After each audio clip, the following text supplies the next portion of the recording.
नमस्कार, मैं रजनीकांत, आप सभी का बहुत बहुत स्वागत है। आज लोकसभा चुनाव को लेकर के जो गंभीर विषय अभी पूरे देश में जो माहौल चल रहा है, क्या सरगर्मियां हैं, काफ़ी तेज होती जा रही है। इलेक्टोरल बॉन्ड के बीच में तमाम जो अटकलें हैं, जो कयास लगाए जा रहे हैं, इन तमाम परिदृश्य पे आज हम बात करेंगे। सबसे पहले तो लोकसभा का जो चुनाव है, जो महासमर कहा जाता है, लोकतंत्र का सबसे बड़ा महाकुंभ है और इसमें हर पार्टी अपने अपने हिसाब से अपना समीकरण सेट करती है, तमाम नैरेटिव सेट किए जाते हैं। उसके बाद जो चुनाव होता है वो पूरा देश जानता है, देश की जनता भी जानती है कि किस तरीके से वोटों का समीकरण, जो तमाम चीज़ें हैं, किस तरीके से उसको मैनिपुलेट किया जाता है।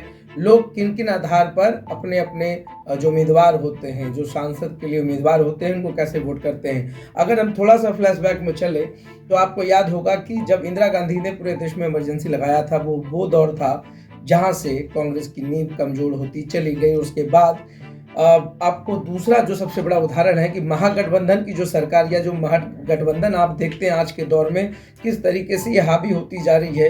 तो इसकी शुरुआत जब कांग्रेस की नींव इमरजेंसी के बाद थोड़ी कमजोर हुई थी, तो मोरारजी देसाई के समय में पहला एक महागठबंधन का नींव पड़ा था। उसके बाद देश में राजग हो गया, यूपीए हो गया, तमाम जो बड़ी बड़ी पार्टियां थी, जो राष्ट्रीय स्तर की पार्टियां थी, उन्होंने गठबंधन का जो धर्म कहते हैं आप लोग, फिर घटक दल उसमें जुड़ते गए, क्षेत्रीय पार्टियों को जोड़ना शुरू कर दिया गया। इसका नुकसान भी हुआ और फायदा भी हुआ। फायदा ये होगा कि क्षेत्रीय जो पार्टी थी वो अपने जो सामंजस्य की बात होती है या उनको समाहित करने की बात होती है राष्ट्रीय दल में, वो होने लगा। नुकसान क्या हुआ कि फिर यहाँ पर जो प्रेशर पॉलिटिक्स है वो भारत में शुरू हो जाता है।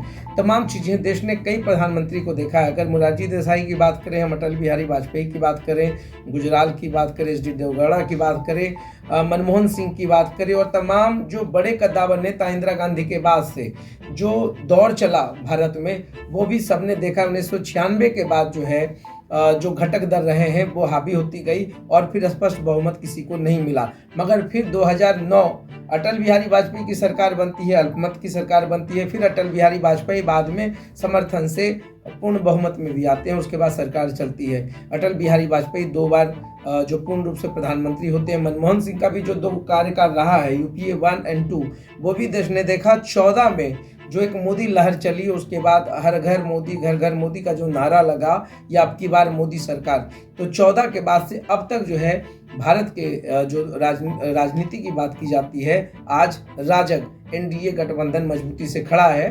तब 300 की बात हो रही थी, अब 400 की बात हो रही है। 400 क्यों हो रही है?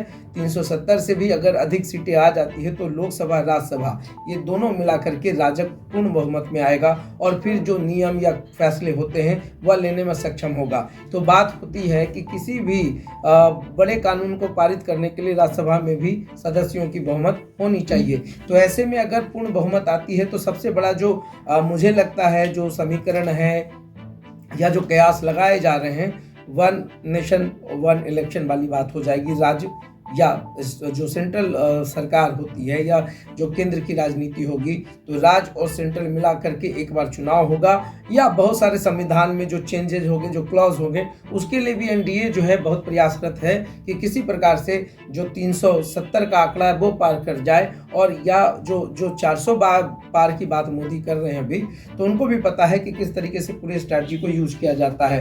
तो कल भी अपने वीडियो में हमने कहा था कि विपक्ष भले ही कुछ कहता रहा हो, मगर ये पॉलिटिकल स्टंट नहीं है, या मोदी का पॉलिटिकल इंटेलिजेंस है। तमाम टूल्स को बहुत अच्छे ढंग से यूज करना वो जानते हैं। तो ये तो बात हो गई कि क्या कुछ चला। 89 से लेकर अब तक का जो सफर है उस पर भी गौर कर लिया जाए तो अभी फिलहाल एनडीए भारी पड़ती हुई दिख रही है। कारण है कि कांग्रेस ने एक बार जो पकड़ कमजोर की यूपीए 2 के बाद, वो अब तक उसका खामियाजा भुगतना पड़ रहा है। तमाम क्षेत्रीय पार्टी हावी होती जा रही है। अभी महागठबंधन या राजग की बात करें तो कुल मिलाकर के जो स्टेटमेंट वॉर है या तमाम चीज़ें हैं, सीए के मुद्दे पर ही देख लीजिए, हर का स्टेटमेंट अलग अलग है। मगर पूरे देश को पता है कि सीए से कुछ होना है नहीं। ये जितना भी चुनावी शगुफा है वो चलता रहता है, और इस बीच में लोग जो है किसी एक वर्ग को टारगेट करते हैं और अपनी राजनीतिक एजेंडा जो है उसको सेट करते हैं। उसकी चिंता किसी को नहीं है, चाहे वो कांग्रेस हो चाहे बीजेपी हो। हर कोई जो कहता है कि हम आपके लिए हैं, वो किसी के लिए नहीं है, सिर्फ वो गद्दी के लिए। तो ये तो बात हो गई जो फ्लैशबैक में हम चले। हमारे पास जो महासमर का आंकड़ा है वो तब की हम बात करते हैं। वीपी सिंह की भी बात कर ली हम लोगों ने, चंद्रशेखर को भी देखा, एसडी देवगौड़ा को भी देखा, तमाम बड़े सरीखे प्रधानमंत्रियों को हमने देखा। तो जो महागठबंधन की जो नींव पड़ी 98 में और 98 से लेकर अब तक ये हावी है, तो मैंने उसकी बात की। अब आते हैं मेन मुद्दे पर। एक चेहरा, एक नैरेटिव, एक प्रोस्पेक्ट सेट कर लिया जाता है पूरे देश भर में। अब लोग मोदी का चेहरा देख रहे हैं और एक पक्ष, एक जो धरा है वो राहुल का चेहरा दिखती है। इन तमाम चीज़ों के बीच में अब जो चेहरा दिखाने की बात हो रही है, चाहे केंद्र में किसी की भी सरकार बने, लोकसभा का सांसद कैसा हो, इस पर अभी तक कोई मुखर होकर नहीं बोलता है। हर कोई सेंट्रल के मोदी सरकार को देख रही है, हर कोई या तो राहुल गांधी को देख रही है, मगर यह कोई नहीं देख रहा है कि उनके जो सांसद होने चाहिए वो कैसे होने चाहिए। बहुत लोगों से हमने बात की है, कम से कम 200 लोगों से हमारी बात हुई पिछले सप्ताह भर में, और हमने जो सबसे बड़ी चीज़ मैंने पाई है कि लोगों के जो विज़न होता है, या तो वोट जो होता है पूरे बिहार में चूँकि जाति और तमाम जो धार्मिक एजेंडा है वो हावी है, तो अंततः जो है, चाहे वो कितना भी इंटेलेक्चुअल क्लास हो, चाहे वो कितना बड़ा भी दावा करता हो कि मैं पढ़ा लिखा हूँ, अंततः वोट जो है जाति के नाम पर ही वो बटन दब जाती है। तो ऐसे में सांसदों का चुनाव कैसा होना चाहिए?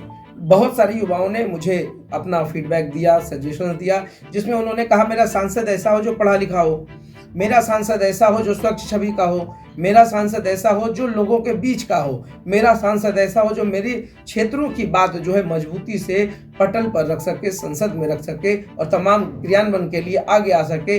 हमारा सांसद ऐसा हो जो शिक्षा की बात करे, स्वास्थ्य की बात करे, नई टेक्नोलॉजी की बात करे, तमाम चीज़ों की बात करे। मगर अभी फिलहाल पूरे बिहार में अगर आप देखेंगे, ये जो जोड़ घटाव का समीकरण है, किसका अलायंस किसके साथ होगा, किसको किस जाति का वोट बैंक या किस जाति का वोट बैंक उनको मिलेगा, इस पर स्ट्रेटजी तय की जाती है। कोई नहीं देखता है कि उम्मीदवार कैसा होना चाहिए।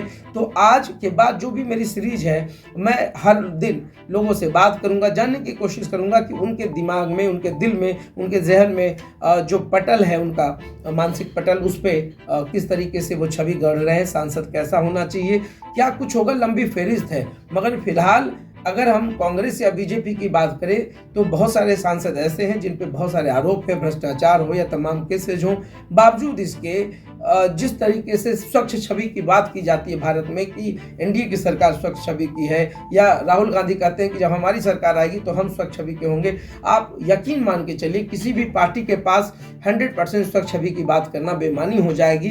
क्योंकि हर कोई को पता है, बाहुबली को टिकट देने की बात हो या तमाम चीज़ों को, हर चीज़ को दरकिनार कर दिया जाता है। बस जो पॉलिटिक्स है पूरे हिंदुस्तान में, वो कहीं ना कहीं सत्ता और उसकी जो चाहत है बड़े बड़े नेताओं की, उसके इर्द गिर्द ही घूमती है, बाकी मुद्दों पर कोई बात नहीं होनी है। इसीलिए मैंने ये तमाम खास एपिसोड चलाया है कि आपका सांसद कैसा हो। तो अब तक जो छनकर आया है कि सांसद पढ़ा लिखा हो, हम नालंदा पे बात करेंगे, हम पटना पे बात करेंगे, हम सीतामढ़ी पे बात करेंगे, हम समस्तीपुर पे बात करेंगे, हम आरा की बात करेंगे।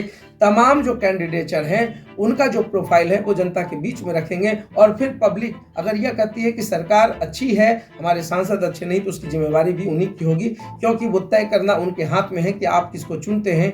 इन तमाम चीज़ों के बीच में तमाम निगाहें हैं। इलेक्टोरल बॉन्ड पे सुप्रीम कोर्ट क्या कहेगी, क्या कुछ होने वाला है देश में, क्या चल रहा है स्ट्रैटेजी, क्या अगली बार 400 पार का नारा लगेगा या कांग्रेस उसमें सेंध लगाने में कामयाब होगी, ये तमाम चीज़ों पर मेरी पैनी निगाह होगी। तो देखते रहिए साथ। बहुत बहुत धन्यवाद।